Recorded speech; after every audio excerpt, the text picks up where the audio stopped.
আজকে আমি যে মডেলটা নিয়ে আলোচনা করব সেটা হচ্ছে Realme 5i। Realme 5i এর আমি আজকে যে সমস্ত প্রবলেম গুলো বা যে সমস্ত লাইন গুলো নিয়ে আলোচনা করব সেটা হচ্ছে চার্জিং লাইন, ব্যাটারি টেম্পারেচার এবং ব্যাটারি আইডি লাইন, আর ইউএসবি ডিএমডিপি বা যে ডেটা লাইনটা রয়েছে সেটা নিয়ে আলোচনা করব। তো সবার প্রথমে চার্জিং লাইনটা নিয়ে আলোচনা করছি। আমি লাইনটাকে জুম করছি।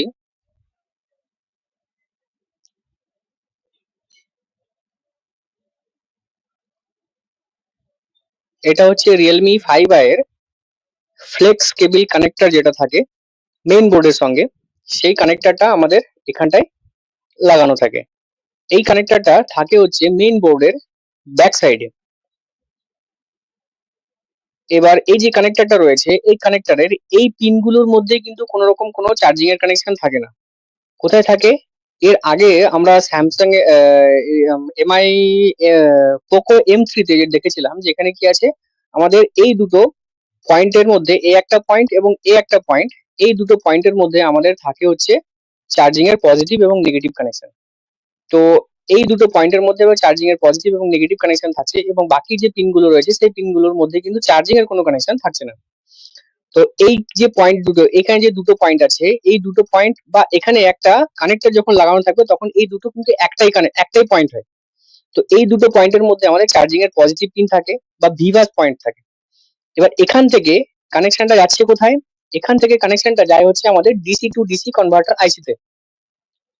যে কোনো অ্যান্ড্রয়েড ফোনের মধ্যে আমাদের চার্জিং এর যে লাইনটা থাকে সেই লাইনটা চার্জিং কানেক্টর থেকে যায় হচ্ছে ডিসি টু ডিসি কনভার্টার আইসি বা চার্জিং আইসি বা অক্সিলারি পাওয়ার আইসি বা সেকেন্ডারি পাওয়ার আইসি, যে আইসিটাকে আমরা বলে থাকি সেই আইসিটার মধ্যে। তো এখান থেকে লাইনটা যাচ্ছে কোথায়? এই লাইনটা যাচ্ছে হচ্ছে আমাদের ডিসি টু ডিসি কনভার্টার আইসি বা সেকেন্ডারি পাওয়ার আইসির মধ্যে। এবার এই যে কানেকশনটা আছে এই কানেকশনটার যে টেস্ট পয়েন্টটা থাকে সেই টেস্ট পয়েন্টটা থাকে হচ্ছে আমাদের ব্যাটারি কানেক্টরের উপরে। মানে এই যে এটা হচ্ছে ব্যাটারি কানেক্টর, ব্যাটারি কানেক্টরের ঠিক উপরে এই একটা পয়েন্ট আছে, এই পয়েন্টটার মধ্যে আমাদের কিন্তু ভি বাসের ভি বাসের যে পয়েন্ট আছে সেই পয়েন্টটা এর মধ্যে থাকে।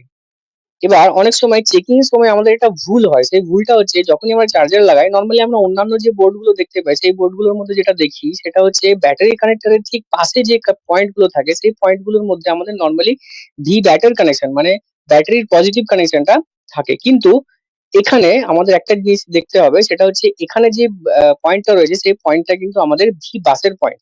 অর্থাৎ যদি আমাদের ডিসি ডিসি কনভার্টার থেকে ভি ব্যাটারি লাইন না বেরোয় তবু কিন্তু আমরা যদি চার্জার লাগানো অবস্থায় এই পয়েন্টটাই চেক করি এখানে কিন্তু আমরা 5 ভোল্ট কারেন্ট পাবো, 5 ভোল্টেজ পাবো। কিন্তু ব্যাটারি কানেক্টরে কিন্তু কোনো রকম কোনো ভোল্টেজ পাবো না।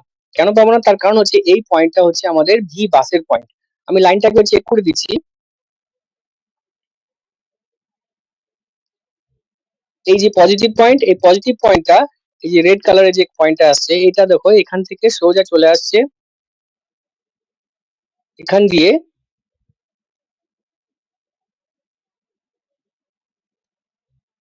এই যে এখান দিয়ে উঠছে,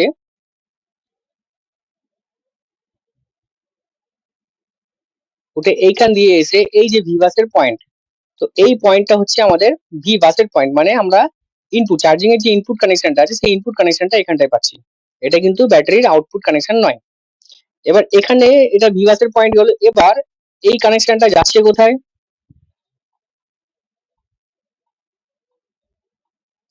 এই কানেকশনটা ডিসি টু ডিসি কনভার্টার আইসিতে।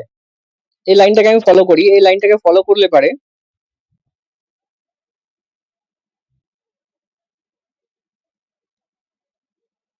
যাই বোর্ডের উল্টো দিকে যে ডিসি টু ডিসি কনভার্টার আইসি বা অক্সিলারি পাওয়ার আইসি বা সেকেন্ডারি পাওয়ার আইসি যেটাই বলি না কেন সেই আইসিটার মধ্যে এখান থেকে যাচ্ছে এই ভিভাস ইন।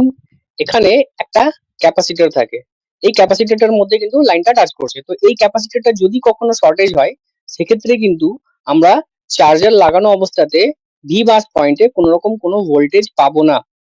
কিন্তু চার্জিং কানেক্টর মানে যদি আমরা সাববোর্ডের কানেকশনটা ডাইরেক্ট মানে ধরুন আমাদের যে ফ্লেক্সটা রয়েছে সেই ফ্লেক্সটা মেইন বোর্ডের সঙ্গে কানেক্ট করলাম না, কিন্তু ডাইরেক্ট আমি যদি সাববোর্ডে ভোল্টেজ চেক করি সাববোর্ডে ভোল্টেজ পাবো। কিন্তু এই সাববোর্ডের সঙ্গে মেইন বোর্ডের যখনই কানেক্ট করব তখন কিন্তু আমাদের সাববোর্ডেও কোনো ভোল্টেজ থাকবে না মেইন বোর্ডেও কোনো ভোল্টেজ থাকবে না, সেক্ষেত্রে কিন্তু এই ক্যাপাসিটরটা শর্ট হওয়ার চান্সেস থাকে। এবার এই ক্যাপাসিটর হয়ে লাইনটা আসছে কোথায়? এই ক্যাপাসিটর হয়ে লাইনটা আসছে এই আইসিটার মধ্যে। এটা হলো ওভিপি আইসি। ওভিপি আইসি অর্থাৎ ওভার ভোল্টেজ প্রোটেকশন। এবার এখান থেকে যাচ্ছে কোথায়? এখান থেকে আসছে এই একটা ডায়োডের মধ্যে, যেটা একদিকে পজিটিভ এবং একদিকে নেগেটিভ। এই ডায়োডটাও কিন্তু শর্টেজ হলে আমাদের ভি বাসে কোনো রকম কোনো ভোল্টেজ পাবো না। তারপরে যাচ্ছে এখানে একটা ক্যাপাসিটর, এই ক্যাপাসিটরটাও যদি শর্টেজ হয় সেক্ষেত্রেও কিন্তু আমরা ভি বাসে কোনো রকম কোনো ভোল্টেজ পাবো না। এবার এই লাইনটা যাচ্ছে কোথায়? এখান থেকে সোজা চলে যাচ্ছে এখানে একটা বড় ক্যাপাসিটর আছে। এই ক্যাপাসিটরটাও যদি আমাদের কখনো শর্টেজ হয় সেক্ষেত্রেও কিন্তু আমরা ভি বাসে কোনো রকম কোনো ভোল্টেজ পাবো না। এরপরে লাইনটা আসছে কোথায়? এরপরে লাইনটা ঢুকে যাচ্ছে ডিসি ডিসি কনভার্টার আইসির মধ্যে। যদি এই কম্পোনেন্ট গুলো, এই যে কম্পোনেন্ট গুলোর কথা বললাম, এই কম্পোনেন্ট গুলো যদি সবকিছু ওকে থাকে সেক্ষেত্রে কি আছে? আমাদের ডিসি ডিসি কনভার্টার আইসির মধ্যে ভোল্টেজ ঢুকবে, 5 ভোল্ট ঢুকবে এবং ভিপিএইচ জেনারেট হবে। এটা হচ্ছে ভিপিএইচ। এই যে লাইনটা আসছে এই লাইনটা ভিপিএইচ ভোল্টেজ বা ভিপিএইচ কারেন্ট জেনারেট করে। তো এইটা আমাকে চেক করতে হবে। যদি আমরা এখানে 5 ভোল্টেজ ইনপুট পাই, তারপরে আমাদের কি চেক করতে হবে? তারপরে আমাদের চেক করতে হবে এই ভিপিএইচ জেনারেট হচ্ছে কিনা, মানে ভিপিএইচ তৈরি হচ্ছে কিনা। যদি ভিপিএইচ তৈরি হয় তার মানে কি আছে? আমার ডিসি ডিসি কনভার্টার আছে সঠিকভাবে কাজ করছে। আর যদি ভিপিএইচ তৈরি না হয় সেক্ষেত্রে ডিসি ডিসি কনভার্টার আছে সঠিকভাবে কাজ করছে না, বা ভোল্টেজ ঢুকছে না, বা অ্যাম্পিয়ারের ঘাটতি রয়েছে। তো এই কটা জিনিসকে যদি ঠিকঠাক থাকে তাহলে কিন্তু আমাদের ভিপিএইচ জেনারেট হবে। আর ভিপিএইচ জেনারেট হলে ব্যাটারি কানেক্টরে ভোল্টেজ পৌঁছাবে। ভিপিএইচ জেনারেট হচ্ছে কিনা দেখতে হবে। এবার ভিপিএইচ জেনারেট যদি ঠিকঠাক মতো হয় সেক্ষেত্রে আমাদের ভি ব্যাটে লাইন পৌঁছবে। এবার ভি ব্যাটে লাইন যেতে গেলে কি কি জিনিসকে কাজ করেছে সেটা দেখতে হবে। এখান থেকে বেরিয়েই আমাদের এখানে একটা ক্যাপাসিটর রয়েছে। এই ক্যাপাসিটরটা যদি কোনো কারণে শর্টেজ হয় তো সেক্ষেত্রে আমাদের কি হবে? সেক্ষেত্রে আমাদের লিকেজ শর্ট হতে পারে এবং ব্যাটারি কানেক্টরে ফুল শর্ট আসতে পারে, মানে ফোনটাতে ফুল শর্ট বা লিকেজ শর্ট আসতে পারে। এবার এখান থেকে আসছে কোথায়? এখান থেকে আমাদের আসছে এই ভোল্টেজটা, এখানে একটা ক্যাপাসিটর রয়েছে। এই ক্যাপাসিটরটা যদি শর্টেজ হয় সেক্ষেত্রেও আমাদের লিকেজ শর্ট বা ফুল শর্ট আসতে পারে। এখানে একটা ক্যাপাসিটর রয়েছে, এই ক্যাপাসিটর শর্টেজ হলেও লিকেজ শর্ট বা ফুল শর্ট আসতে পারে। এখানে একটা ডায়োড রয়েছে, এই ডায়োডটাও যদি শর্টেজ হয় কখনো সেক্ষেত্রে আমাদের লিকেজ শর্ট বা ফুল শর্ট আসতে পারে। এখান থেকে লাইনটা যাচ্ছে এখানে একটা ক্যাপাসিটর, এই ক্যাপাসিটরটা শর্টেজ হলেও লিকেজ শর্ট বা ফুল শর্ট আসতে পারে। এগুলো প্রত্যেকটার ক্ষেত্রে আমাদের এই যে ক্যাপাসিটর বা ডায়োড গুলো যদি আমাদের শর্টেজ পাই বা শর্টেজ থাকে সেক্ষেত্রে কিন্তু সবসময় রিমুভ করতে হয়। এটা কিন্তু কোনো জাম্পার করা যাবে না, এগুলো সবসময় কি করতে হয়? রিমুভ। ক্যাপাসিটর সবসময় আমাদের শর্টেজ থাকলে পরে রিমুভ করে দিতে হবে অথবা চেঞ্জ করতে হবে। তো এখান থেকে এই লাইনটা আসছে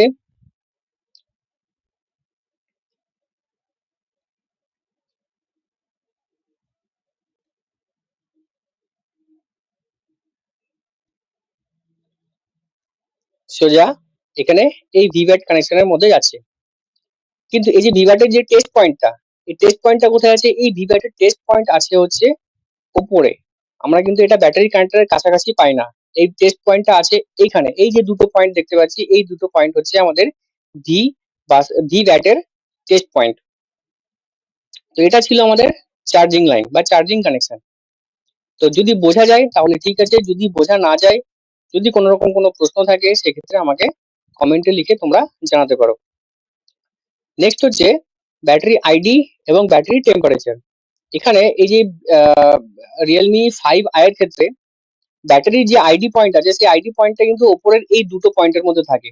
নর্মালি আমরা অন্যান্য যে ফোনগুলোতে দেখতে পাই সেটা হচ্ছে প্রথমটা থাকে পজিটিভ, তারপরেরটা আইডি, তারপরেরটা টেম্পারেচার, তারপরেরটা হচ্ছে গিয়ে আমাদের নেগেটিভ। কিন্তু এখানে কি আছে? এখানে উপরের দুটো আমাদের আইডি, নিচের দুটো হচ্ছে আমাদের ব্যাটারি টেম্পারেচার। তো এটা কিন্তু খেয়াল রাখতে হবে। অনেক সময় যদি এটা খেয়াল না রাখি তাহলে কিন্তু অনেক সময় এই দুটোকে চেক করতে গেলে আমরা শর্টেজ পাবো, সেক্ষেত্রে আমাদের মনে হবে এই দুটো লাইন কোনো কারণে এক হয়ে গেছে। কিন্তু তা নয়, ওপরের দুটো একই লাইন আর নিচের দুটো এক লাইন, মানে ওপরের দুটো এবং নিচের দুটো দুটো আলাদা আলাদা লাইন। এই ব্যাটারি আইডি এবং ব্যাটারি টেম্পারেচার এই দুটো লাইনও কিন্তু আমাদের আসে হচ্ছে ডিসি টু ডিসি কনভার্টার আইসি থেকে। তো এখানে দেখি ডিসি টু ডিসি কনভার্টার আইসি যাওয়াতে যা পৌঁছানোর আগে আমাদের কোন কোন লাইনগুলোকে টাচ করেছে বা কোন কোন কম্পোনেন্ট গুলোকে টাচ করেছে। এই ব্যাটারি আইডির যে টেস্ট পয়েন্টটা সেটা আমরা এখানটায় পাবো এবং ব্যাটারি টেম্পারেচার টেস্ট পয়েন্টটা আমরা এখানটায় পাবো। বুঝা গেছে? তো এটা হচ্ছে battery ID temperature test point এবং এটা হচ্ছে ব্যাটারি টেম্পারেচার টেস্ট পয়েন্ট। এবার এই যে দুটো লাইন আছে এই দুটো লাইন আমাদের এখান থেকে ডিসি টু ডিসি কনভার্টার আইসির মধ্যে গেছে।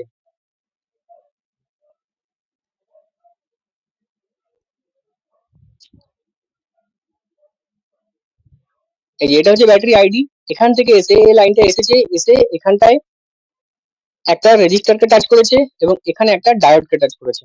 তো এই যে রেজিস্টারটা আছে, এই রেজিস্টারটা যদি কখনো খারাপ হয় সেক্ষেত্রে এটাকে আমরা কি করতে পারি, এই রেজিস্টারটাকে আমরা চেঞ্জ করতে পারি। এটা কিন্তু জাম্পার হবে না, কারণ আমরা অন্যান্য যে বোর্ড গুলোতে দেখেছি সেই বোর্ড গুলোতে আমরা এই যে রেজিস্টারটা সেই রেজিস্টারটা কিন্তু আমাদের 1 কিলো এর উপরে থাকে। তো সেক্ষেত্রে এই রেজিস্টারকে কিন্তু আমরা চেঞ্জ করতে পারি, জাম্পার করতে পারি না।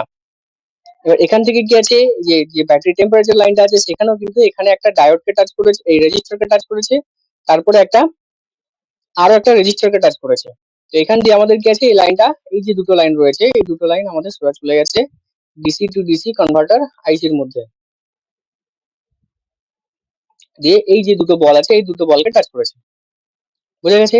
তো এটা হচ্ছে ব্যাটারির আইডি এবং টেম্পারেচার। অনেক সময় ব্যাটারি রিস্টার্টের প্রবলেম হয় বা ব্যাটারি সংক্রান্ত কোনো রকম কোনো প্রবলেম হলে পারে, সেক্ষেত্রে আমাদের এই ব্যাটারি আইডি এবং টেম্পারেচার পয়েন্ট গুলোকে আমাদের দেখতে হয়। অনেক সময় ফোন রিস্টার্ট হতে পারে, ফোন ডেড থাকাকালীনও আমাদের ব্যাটারি আইডি এবং টেম্পারেচার লাইন চেকিং করতে হয়।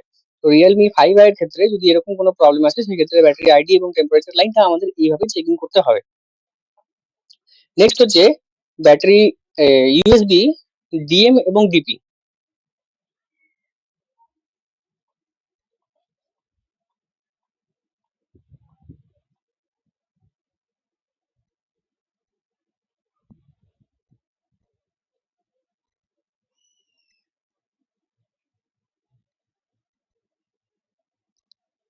এখানটায় এই ডিএমডিপির যে লাইনটা রয়েছে এই লাইনটা কিন্তু একটু বোঝার বিষয় রয়েছে।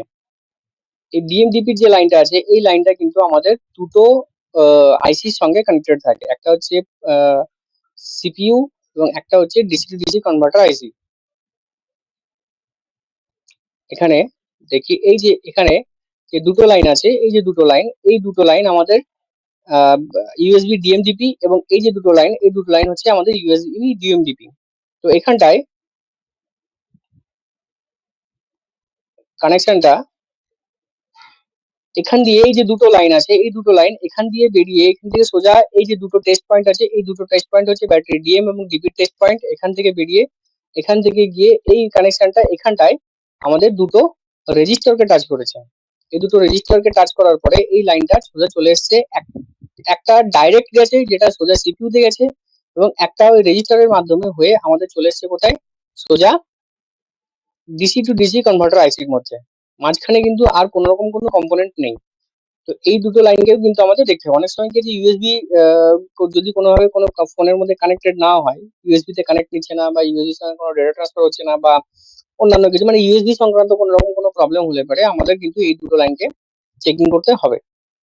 বোঝা গেছে? তো এই ছিল আমাদের এই রিয়েলমি 5i এর চার্জিং,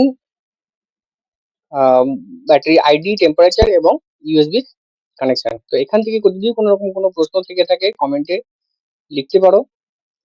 আর যদি ভিডিওটা ভালো লেগে থাকে সেক্ষেত্রে লাইক দেবে অবশ্যই, এবং এরকম যে ভিডিওগুলো আমি বানাচ্ছি তো এই ভিডিওগুলো যদি ভালো লেগে থাকে তাহলে চ্যানেলটাকে কিন্তু অবশ্যই সাবস্ক্রাইব করবে।